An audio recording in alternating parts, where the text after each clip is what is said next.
Good morning. So I have to warn you of a little bit of behind-the-scenes technical difficulties this morning. I forgot to email my PowerPoint to Steve, and there are a couple things in there that we really needed this morning. So Paula has driven back home to get on my laptop and email it to Steve. We don't know if any of that will work. So I sent her a long text, and I've been monitoring it on how to do all of it. And so we'll see. We're going to be monitoring that and checking it. But she's probably just now getting there. So we're going to proceed. We won't need that immediately. So we'll proceed. We're in Daniel chapter 9. We're looking at the prophecy of the 70 weeks in Daniel chapter 9, verses 24 through 27.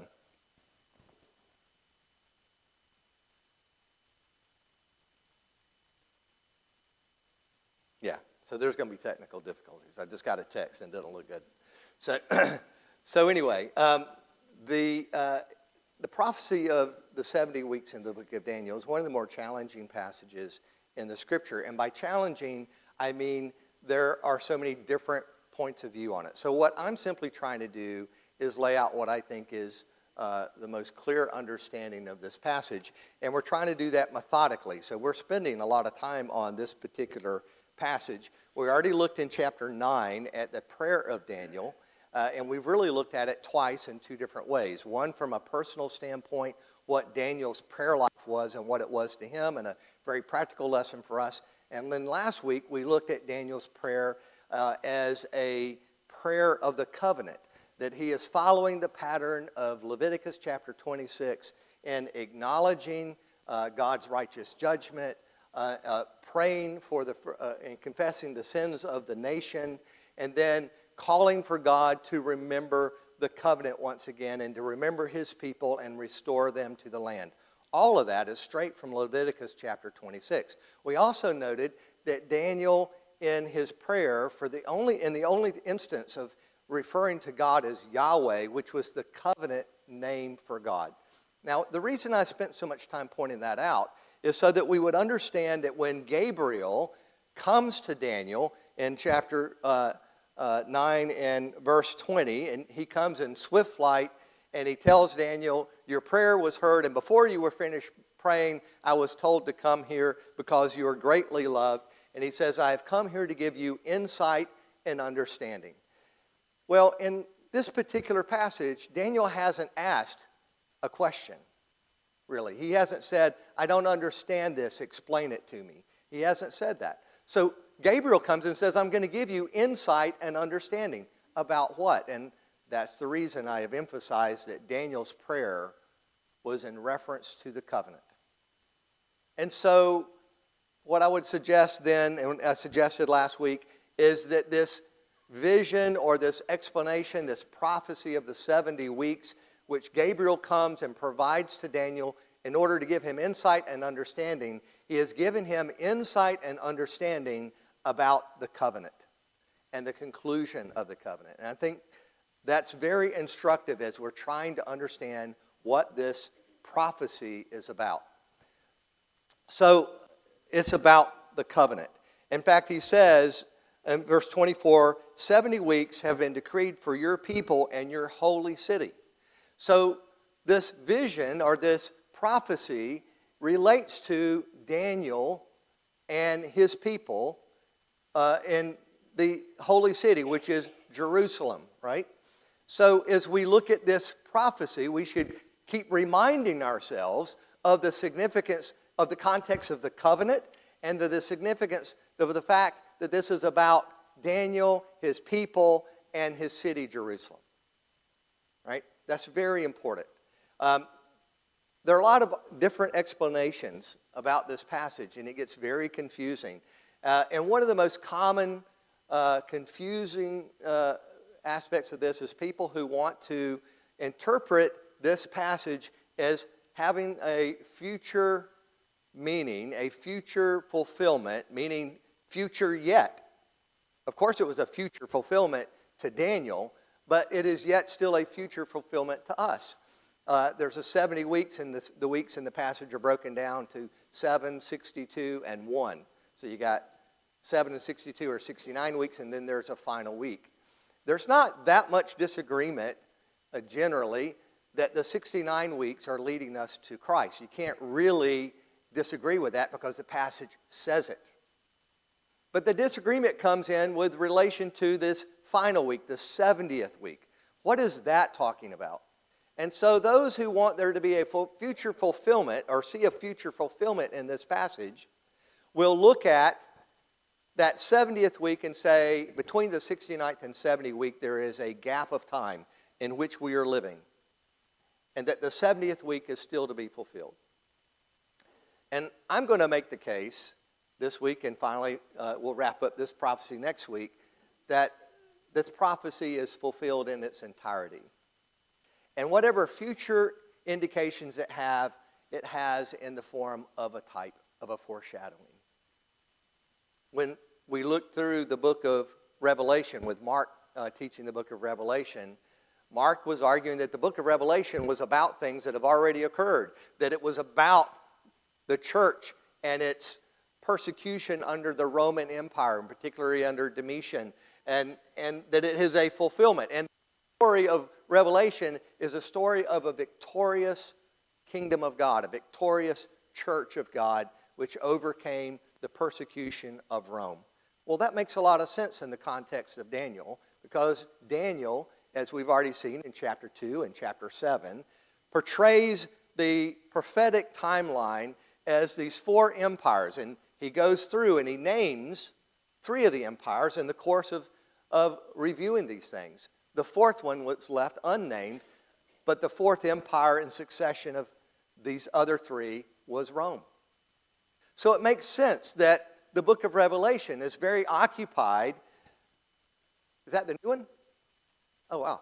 This makes sense that the book of Revelations is occupied with the fourth kingdom of Daniel. You know, so we see a very connected relationship between all of these passages. And so that's an important aspect. If you have to look at the whole thing and then say, what is the simplest explanation? Some of you may have heard of, in philosophical circles, the idea of Occam's razor. And that is that the simplest explanation is usually the correct explanation, right? And so I think that applies to this passage. Although using the term simple to relate to Daniel 9 doesn't really make a lot of sense, because it's not exactly simple. There are things about it that are complicated. But the plain things are the main things. And I think that's the approach that we should take. So in this passage, when he is saying that,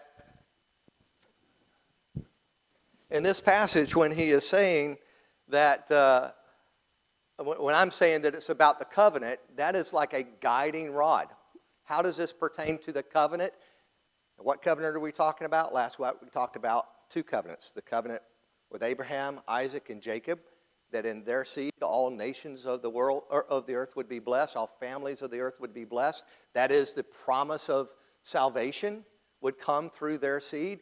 And then in Galatians, Paul tells us that the seed that was referred to in that promise was Christ. So there's the promise of Abraham leading us to Christ. And then we also looked at the law of Moses, that covenant, as a tutor. Again, Paul telling us that it is a tutor to bring us to Christ. So how is this passage about the covenant and the people, Daniel's people, the Jewish nation, and the holy city? Well, it is bringing to fruition and the fulfillment of the prophecies and the law and the promise to Abraham, all coming to fulfillment in Christ. And in this passage, I want to read the rest of it. It says, 70 weeks have been decreed for your people and your holy city to finish the wrongdoing, to make an end of sin, to make atonement for guilt, to bring in everlasting righteousness, to seal up vision and prophecy, and to anoint the most holy place. So there are these 6 things that will be accomplished in this period of 70 weeks that have been prophesied about. He says, so you are to know and understand that from the issuing of a decree to restore and rebuild Jerusalem until Messiah the Prince, there will be 70 weeks and 62 weeks. It will be built again with streets and moat, even in times of distress. Then after the 62 weeks, the Messiah will be cut off and have nothing. And the people of the prince who is to come will destroy the city and the sanctuary, and its end will come with a flood. Even to the end there will be war. Desolations are determined. And he will confirm a covenant with the many for 1 week. But in the middle of the week, he will put to stop sacrifice and grain offering, and on the wing of abomination will come the one who makes desolate until a complete destruction. One that is decreed gushes forth on the one who makes desolate. Now, how are we to understand those things? Let me get caught up on our PowerPoint here. This is all the stuff we just talked about. So let's come here to the 77s. 70 weeks. We talked a little bit last week about these six areas, things to be accomplished relating to sin. And we'll talk about them a little bit more at the end of class. And if we don't finish that, we'll begin next week there. But let's talk about this 77s. In most translations, you'll find that in verse 24, 70 weeks have been decreed for your people and your holy city. 70 weeks. So how are we to understand the meaning of 70 weeks? In the Hebrew, it is literally 70 sevens. And the word sevens there indicates a time frame of sevens. So what I want to suggest to you, going back to this idea that the covenant plays so prominently in this, that in the context of Daniel, the idea of sevens most likely would find its meaning in the covenant. In the covenant of Moses, we find the Sabbath day was on the seventh day. The Sabbath year was on the seventh year. And you can go and look in Leviticus chapter 25 and read all about that. But there is this idea that 7 held great significance. And particularly in the book of Daniel, the idea of the 7, and related to the Babylonian captivity, the idea of the 7, hold on, I'm trying to catch up with my notes here. The idea that the 7 would most prominently evoke the idea of the Sabbath year, because we know that the 70 years captivity, we're told, was to give the land its Sabbath year rest, which the people had neglected. In the law it said, you shall plant for 6 years, and the 7th year you will not plant. And it was to give the land rest. All right? And they hadn't done this. So God says, we're going to do 10 Sabbath years. And so 70 years is the period of captivity. Now, think about that. Did Daniel understand the 70 years to be literal? Did he? Well, the answer is in the beginning of this chapter. Daniel looks in the book writings of Jeremiah and says, hey, the captivity was supposed to be 70 years. It's about time for God to consider us again as his people and the land as our land. So clearly the number 70 was spiritual in its meaning. It held significance. There was great meaning in the number 70 to the people. But it also had a literal meaning behind it. It was to be interpreted literally. It was given to them as a way to know when these things were finished. I'm not going to read all those passages. We looked at some of those already before. But those are the passages that relate the 70-year captivity back to the law. So if we take that to mean that the 7s were sabbatical years, that is, the first 6 years and then the 7th year, if that would be the most likely understanding of Daniel in this context of what the 7s were, and I think that that follows, then 70 sevens would then end up being 490 years. 70 times 7 is 490. 69 times 70 would be 483. That'll become obvious while we're putting both of those numbers up there.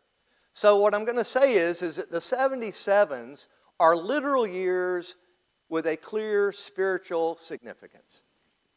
So here's Daniel praying about the end of captivity, praying and acknowledging God's just judgment upon the people, confessing the sins of the people, and in doing so, calling upon God to restore his people and to restore his people who are called by his name, and to restore the land of promise, which again reflects on God in that he had promised the land to the people. So he says, fulfill the covenant. And in response to that, God says, let me give you some insight and understanding about the covenant. You just spent 70 years in captivity, and now we're going to declare 70 times 7. 490 years in relation to the covenant. So the completion of the covenant is going to come in this period of time. So you know, the more you look at all of these things, the more you see the connection to the covenant, the connection of the numbers and all into a very simple, tight period of time. So he says, so you are to know and understand that from the issuing of a decree to restore and rebuild Jerusalem until Messiah the Prince, there will be 7 weeks and 62 weeks. It will be built again with streets and moat, even in times of distress. So he gives them a time frame. He says, you can see here, there's starting to be an explanation of what these 490 years will mean. And he says, there will be 7 weeks and 62 weeks, so a total of 69 weeks, from the time of a decree to restore and rebuild Jerusalem until Messiah the Prince. So from this decree, whatever decree is being referred to here, and we'll talk about that, from this decree until the coming of Messiah will be 483 years if we do that math. And he says, in the decree to restore and rebuild Jerusalem, he specifies it will be built again with streets and moats, even in times of distress. So what decree is being referred to here? Anybody want to? Cyrus? I think Cyrus is probably the answer most of us would give right away. And I think there is a sense in which it does begin with Cyrus. What was the prophecy regarding Cyrus in Isaiah? Do you remember in Isaiah, is it chapter 44 or 45? God names Cyrus and says, he will return my people, he will do my will, he will return my people, he will rebuild my city. And that's a very famous decree. In fact, we have the Cyrus cylinder, which is related to all of this. So that's the first possibility, is this is referring to Cyrus. And Cyrus' decree occurred in 539. It's not letting me check. There we go. So Cyrus' decree occurs in 539. So this is our chart that we've seen repeatedly here. And it changes from time to time as I add different things and take things off. But in this case, I've taken this 69 sevens, or 483, and I began them with the Cyrus decree in 539.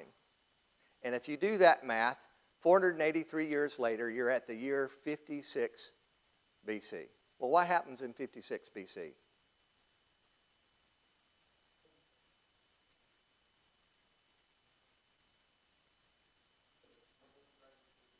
Yeah.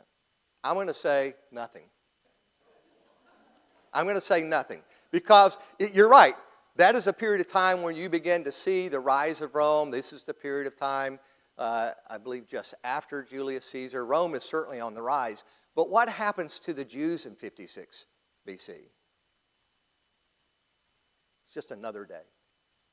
All right? But when we look in the book of Ezra, we find that Cyrus wasn't the only one who issued a decree to rebuild. In fact, when you look at the decree of Cyrus, in fact, what they're told at the Cyrus decree, as it's recorded in the book of Ezra, is to go and build the temple. And what the people are doing is they're going and building the temple. And of course, they're going to build houses. There's going to be things there. And then the neighbors, who really are what we come to know as the Samaritans, come and they say, hey, you're rebuilding the temple to your God. Well, you know, we worship that God. Let us help you. And what did they say? No, you're not going to help us. And so the Samaritans then turned their ire towards the Israelites and began to thwart and persecute and try to prevent the construction.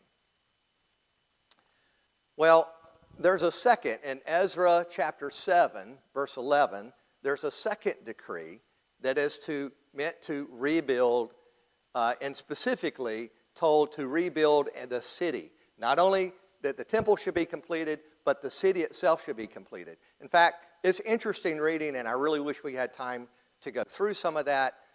There's a lot of great detail in history that if you follow becomes extremely meaningful in its relationship to Daniel chapter 9.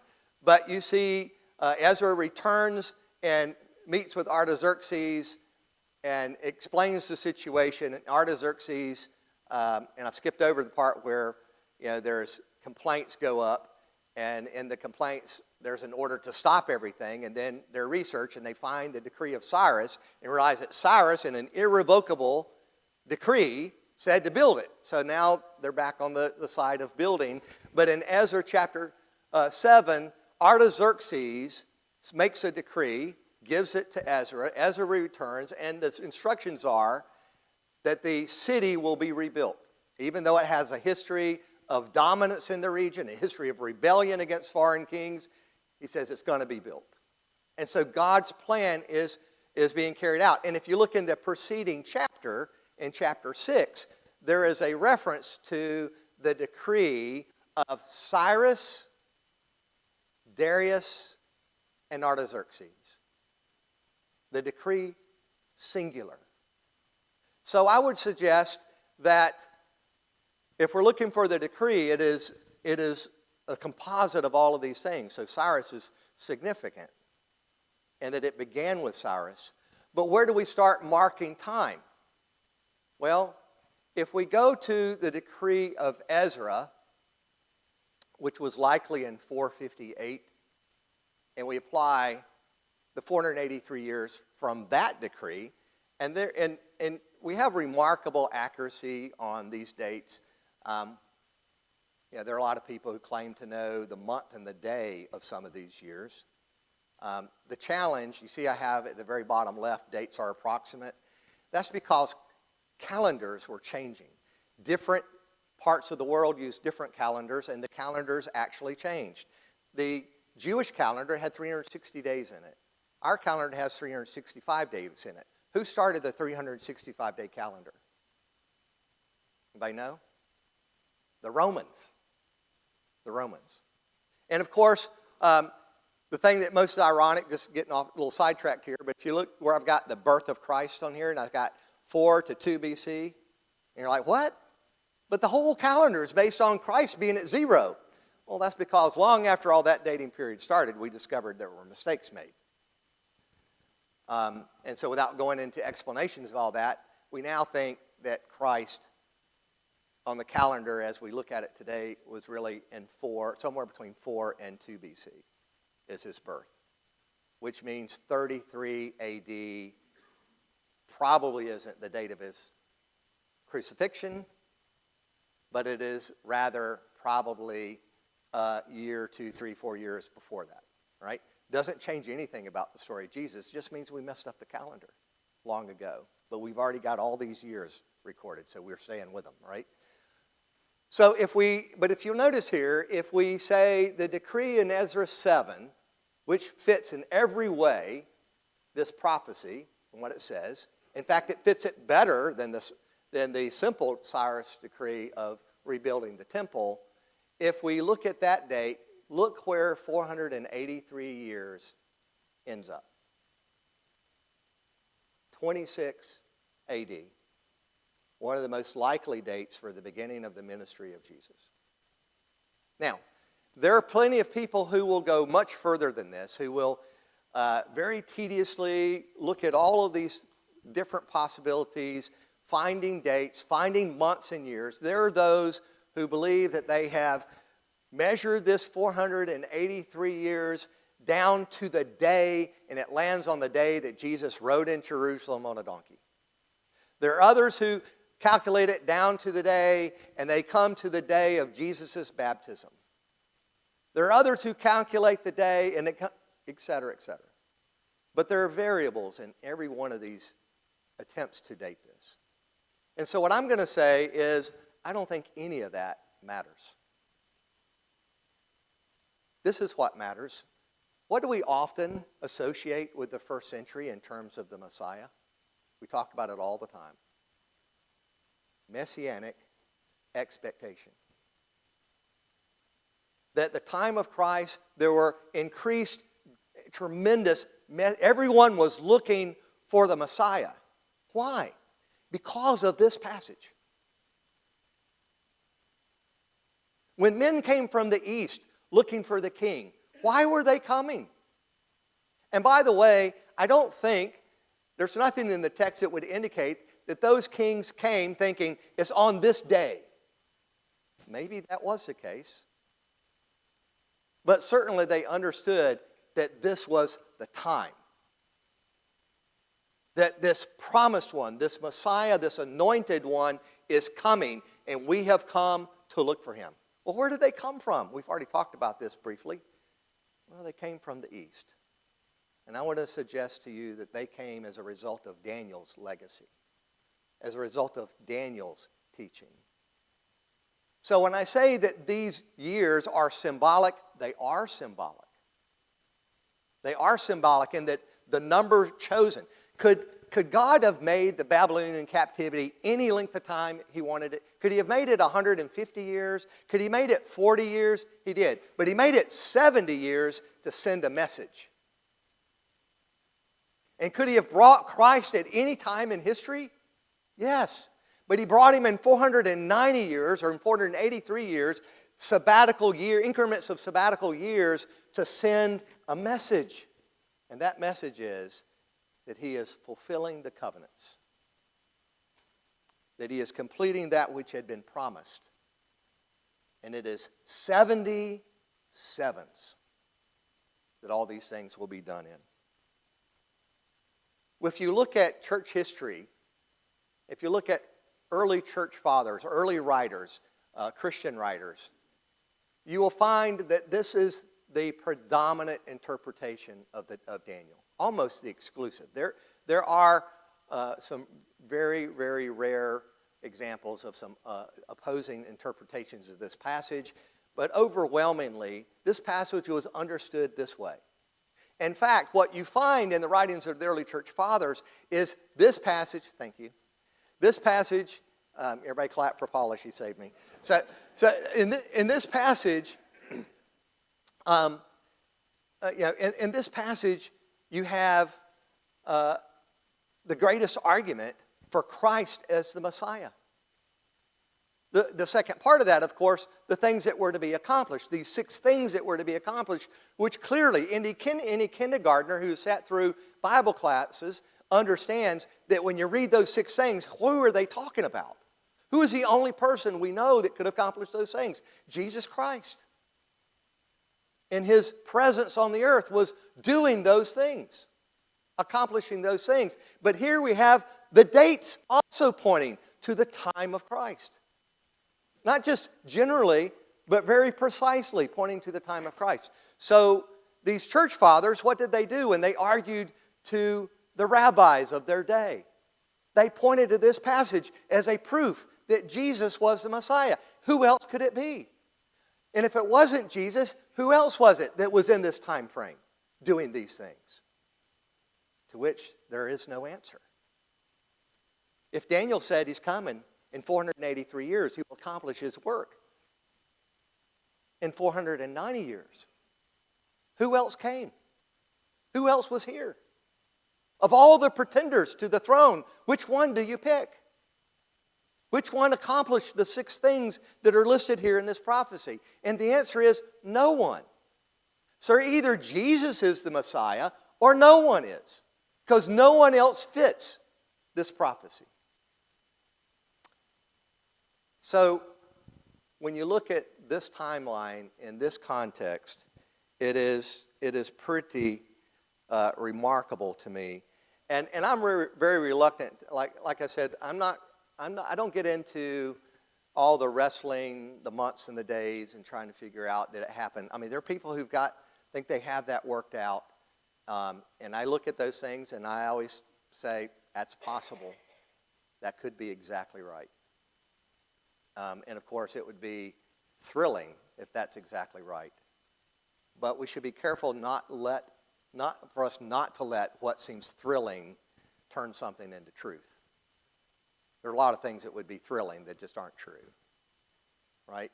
So I would exercise caution in that regard, but it is interesting reading, and it's available a lot of places if you want to pursue that, but we're just not going to go any further than this. So here we are now at the time of Christ as we get to these passages. And so now I want to turn our attention, we're not going to get very far, but I want to turn our attention to the 6 things that will be accomplished. We mentioned these last week very briefly. I want to go over them in a little bit more detail this morning. So, interestingly, if you just look at this list, if you don't really dig deep into what each phrase means, what does each Hebrew word mean, how is it used everywhere else, if you just look at this list, would everybody agree with me that this is a description of Jesus? I think everyone easily comes to that conclusion. However, because we're in Daniel 9, it doesn't mean there isn't controversy and disagreement about the exact meanings of these things. And that is particularly true, I think, of the first 2. And I'm a little torn as far as what I think they mean. I lean one direction. But the finished transgression could be translated with the idea of the shutting up of transgression. And interesting, let me just say this. The word transgression, the word sin, the word iniquity, as it is on that chart, are 3 different words in Hebrew. There are 3 different words. Those are the 3 words that are used to refer to sin in the Old Testament. The most serious of these is the first one, to finish transgression, to shut up the transgression. The word transgression here is the word in Hebrew that refers to a falling away, an apostasy from God. We might say in the context of the covenant, to break the covenant of God. The nation of Israel and the nation of Judah both did this on the regular. They were a sinful people, and they were not faithful to the covenant. And they were falling away from God and turning to idolatry. And that would be summed up in that word, the transgression, the finishing of transgression. So the question is this referring to the summing up or the finishing up or the shutting up of the transgression or the covenant breaking of the people of Israel under the old covenant? That's a very tempting understanding to me. But it could equally mean this idea of the shutting up of sin in general. That it's not just specific. That it is the shutting up of sin in the broad sense of the world. There's a passage in Zechariah chapter 5. We don't have time to read it. In Zechariah chapter 5 where there is an ephah, which is a measuring basket. And it is brought up, and Zechariah looks into the basket, and there's a woman in there. The lid is taken off, and there's a woman in there. And the one who's explaining the vision says, wickedness, meaning the woman represents the wickedness in a measuring basket, the wickedness of Judah. And the lid is put back on it, and a bird with wings like a stork carries it away to Shinar in this vision. Well, Shinar is Babylon. And so that vision is about the sealing up and reserving for judgment of the sin of the nation. And the image is Shinar was the empire that inhabited the land where Babylon was prior. And so it is symbolic in that. Well,